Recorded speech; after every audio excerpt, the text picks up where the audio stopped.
Good morning, YouTube, on this Tuesday, 22 December 2020.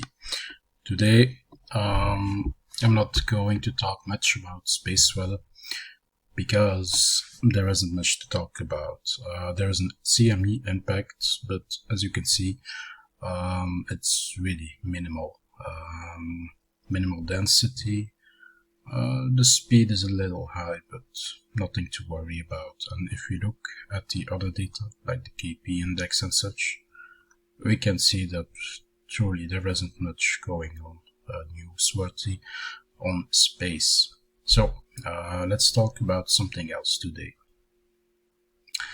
And I noticed something while looking at the earthquakes. So these are the largest earthquakes of recent days.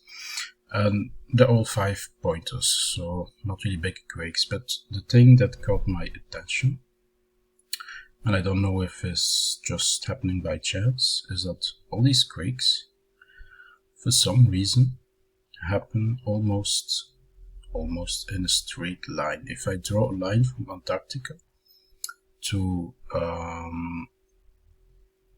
believe, yes, it's the Greenland Sea, you can almost draw a line through all these quakes. You see, there's one here, there is one there,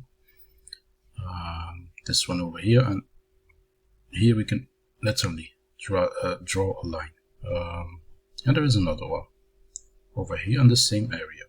So when I saw this, I thought, this is bizarre. So I took a look at the Earth 3D map, and I chose the polar vortex, and immediately something struck me, is that the polar vortex is not really on its place, it's usually over here. And this is entirely influenced by our magnetic field, by the way. This is why I chose to view it. In fact, the polar vortex is also sometimes called the electrojet, because really it's entirely driven by magnetics, unlike what some people would like to think. So it's not really the temperature the driver of this. Now what caught my attention is that it's really not where it is supposed to be. Normally it's supposed to be over the Arctic. It can deviate a little bit, but here, this is a little extreme. It's actually, look at this, where the earthquake happens in Greenland, where it happens frequently, because that earthquake happens almost every day, that 5-pointer in the Greenland Sea. And as we have seen, you can almost draw a line where all these 5-point earthquakes happened, and I think there was one over here, all the way until here. When we checked that map earlier, well, actually, it's more like from this point, because I do believe this is, yes, the Ring of Fire, and those other quakes were here, so it would be somewhere here that we have to draw the line all the way through here to here, exactly, where the polar vortex is located in the middle.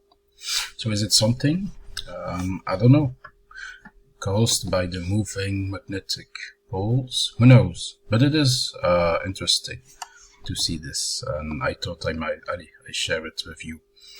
So that said, let's go to the other headlines. There is actually a volcano in Hawaii, and while reading this headline, I also checked, and don't worry, by the way, I will leave the links down below.